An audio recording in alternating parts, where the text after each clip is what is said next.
do you think, Bud? For him to have something like a normal kid, to make him feel normal, there really are no words. There we go. The main occupation of any child is play, and that's how they learn and they develop. What we do is we adapt the cars in a way that allows them to play and develop just like any other regular kid would be able to. I mean, he smiles through everything. He's the happiest kid. It's the best part of it. Getting to actually see him drive around and engage with it and get excited about it is easily the best part of the entire thing. He sees all these kids riding them sometimes, and now he's ready to take it home. Hey, Elliot. Do you want to see JB? He's a therapy dog. And my name is Kim. 3-year-old Elliot Parks has been in and out of hospitals her whole tiny life. She knows the hospital more than anything. Doctors and germs often scare her. Cover your mouth! It's really hard that every time she gets a fever, it's immediately in the hospital because her sugar is going to drop. But visits from therapy dogs like JB 2 quarts. can be a game changer for this little patient.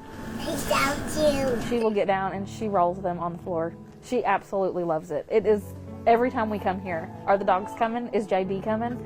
Every single time. Almost ready. Down the hall, Hi, Carly. I'm Kim, and this is JB, a therapy dog.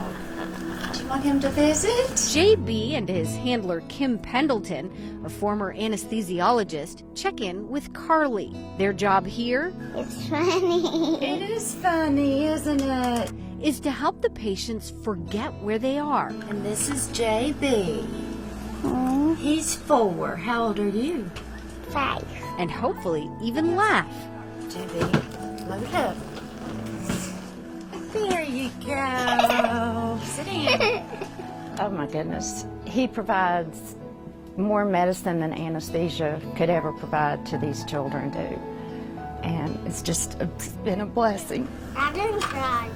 Well, that is pretty brave. Back in Elliot's room, we learn that JB will soon have a new little one cooking for him. Elliot's baby brother diagnosed with the same serious hormone-related issues that Elliot faces. Jamie.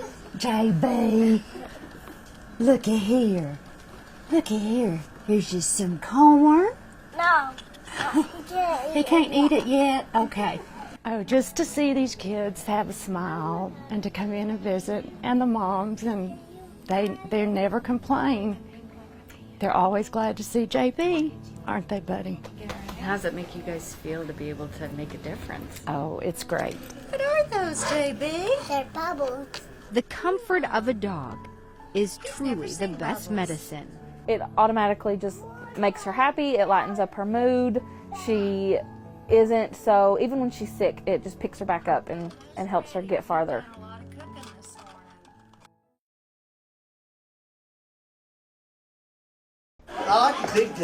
This chaotic classroom scene is about as far away from the serenity of the golf course as you can get. Electricity! Everybody put 10 points on your paper. In fact, these kids have no idea.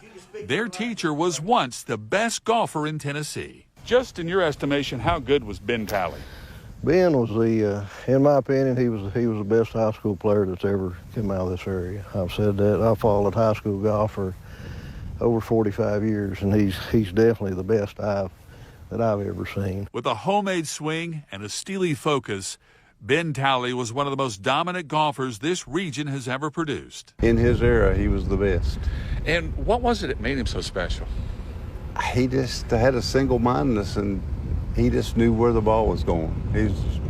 Most kids, they hit it, but they're not exactly sure where it's going anymore. But Ben, he just knew where it was. He was going to get it in the hole, and he got it in there the best way he could. In the days before videotape and computers, these fuzzy black and white photos are a reminder of his dominance. As a sophomore at Tennessee High, Talley won the TSSAA championship in 1974, the Tennessee Junior Championship in 1975. He was a high school All-American in 1976. He signed with ETSU and played for Carson Newman, where he won 2 Tennessee intercollegiate titles, beating the best college golfers in the state. His future opportunities in golf seemed endless. Here's where the story takes a strange twist. After winning all those matches and all those tournaments, Ben Talley gave up the game of golf. He put up his golf clubs. In fact, he told me he hasn't played a competitive 18 rounds of golf since the 1980s, which led me to ask the question, why?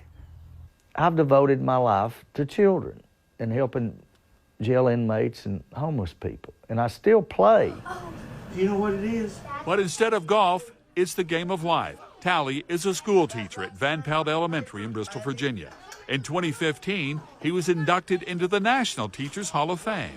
Raise your hand if you just did something you weren't supposed to do. His classroom has only 2 rules: be kind and work hard, teaching the kids the same principles he learned from the game of golf. I just played by guts, and it's the way I teach. I play by instinct, guts, creativity. Instead of learning about a tree from a book, Talley will take his class outside for some first-hand knowledge. I love it. I thrive on it. That's my chance to play golf again in a very real way. I'm not just talking a metaphysical way. And for those who ask why Talley would squander a God-given talent for golf, he has a simple reply.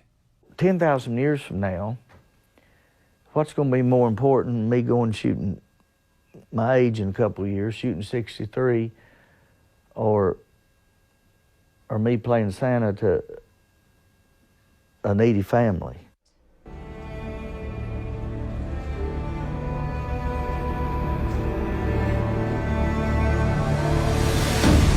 But what our team's accomplished this year and the way we've gone about it, you know, it's not been easy. We definitely had to earn it.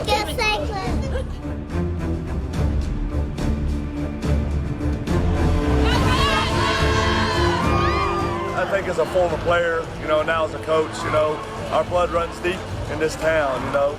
Since I was a little boy, you know, that's all I've known is Cyclone football.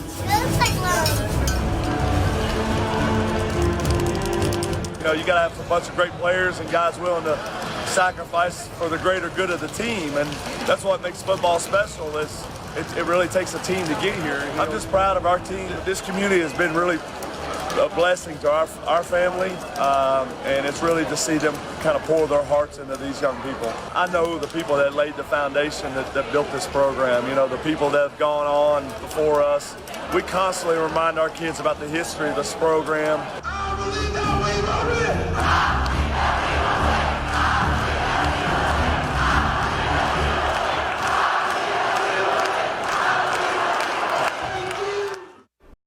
Thomas had planned a maze when he was about 15, so I was fulfilling his wish. This was his dream? This was his dream, yes. New Year's Day 2017, a day Greg Eastep will never forget. I asked him if he's going to just stay in Abingdon or Bristol with his friends. They'd gotten together for several years. He said no, he wanted to sleep in his own bed. And I said, okay, well, you be careful. And he said, yes, there's nuts on the road. And that was the last thing my son said to me. At just 21 years old, Thomas was killed by a drunk driver. I was drinking coffee and watching YouTube videos of Thomas and Caitlin Baker from their radio tour when the state police came to my house with the news. As much as Thomas loved farming, he loved music. When he got out of high school, he picked up the guitar, taught himself how to play. He never had a lesson. So Greg designed this corn maze on the family farm with a guitar at the center in his memory. What has this experience been like for you to be able to share Thomas, share his message with everyone? It's been very rewarding, and at the same time, through MAD, I have met families that have lived through the same thing that I have. On Saturday, Greg will donate 100% of admissions to Mothers Against Drunk Driving. I've heard so many testimonies of how he helped people, and that's been a blessing, and that takes away some pain. I get a lot of good smiles to myself while I'm here. John Engel, News 5 WCYB.